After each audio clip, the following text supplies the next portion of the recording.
Welcome to this next lecture on angina. Unstable angina is central chest pain, which is on minimal to no exertion and progresses rapidly despite medications.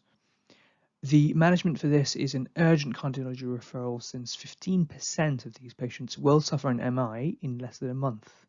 Now, you will admit a patient with unstable angina if the pain is severe, at rest, or lasting more than 10 minutes despite use of GTN spray.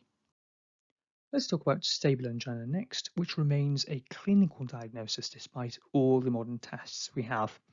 There's three main features that define the disease. Number one, a constricting discomfort in the chest going to the shoulders or the jaw or the arms.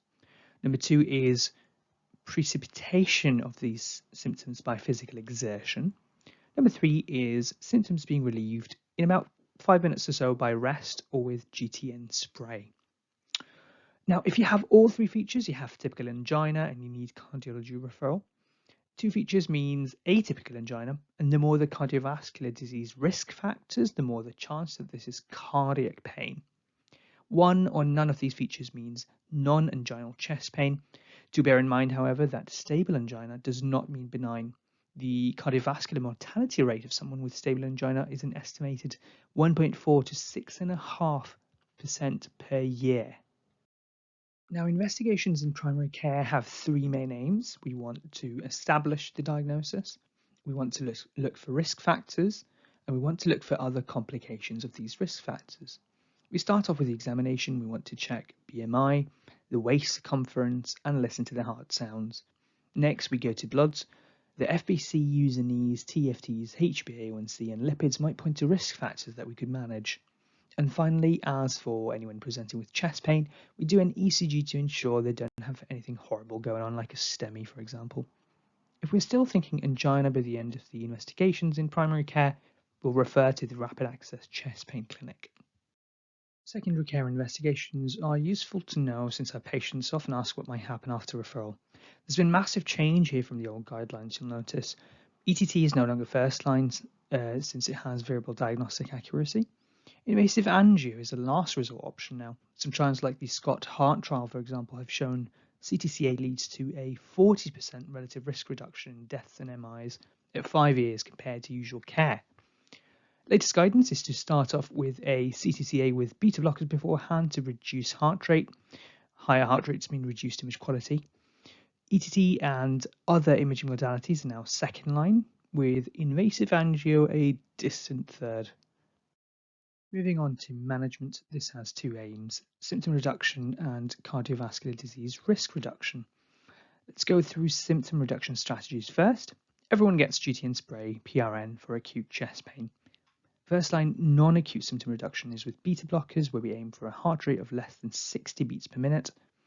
Quick aside here, beta blockers with names starting from A to M are cardioselective, so acid-butylol and so on, whereas names starting N to Z are non-selective, for example, propranolol.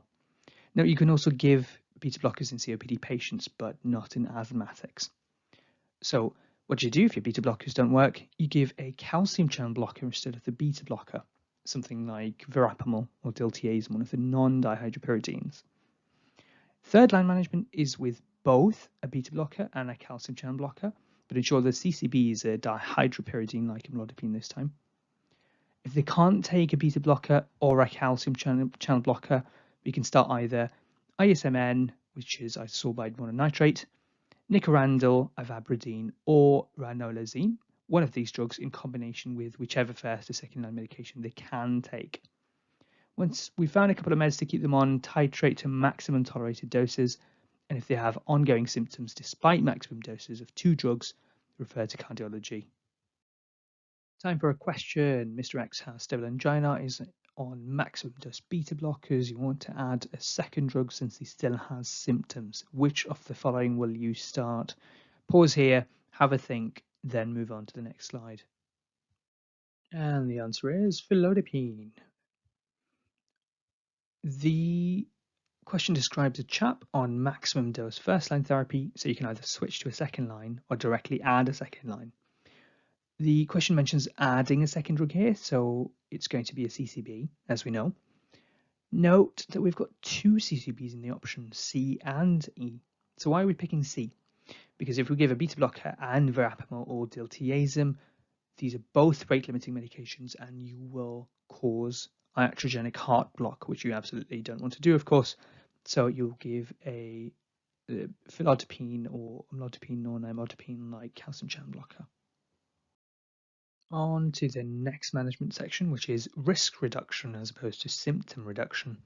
Lifestyle is, of course, the most important thing here. This is advice on stopping smoking, reducing alcohol to less than 14 units per week, spread out over 3 days or more, increasing exercise in line with national guidance, and eating a healthy diet. Medication options to reduce CVD risks include the A's.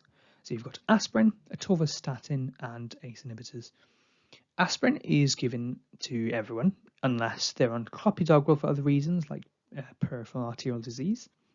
Now we can add the DOAC rivaroxaban here if they have stable coronary artery disease with high recurrence risk and low bleeding risk.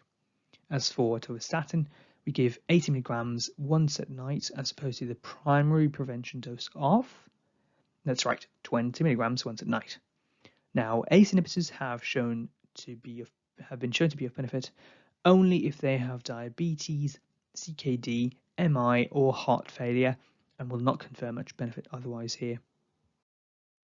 And now, a handy mnemonic to help you remember all of that information above. Every patient with angina gets GTN spray PRN with A, B, C, and D.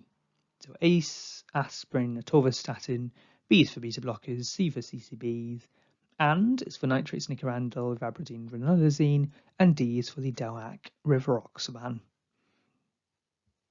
Thank you very much for watching this video. Please don't forget to like, comment, subscribe, and share. I'll see you in the next video.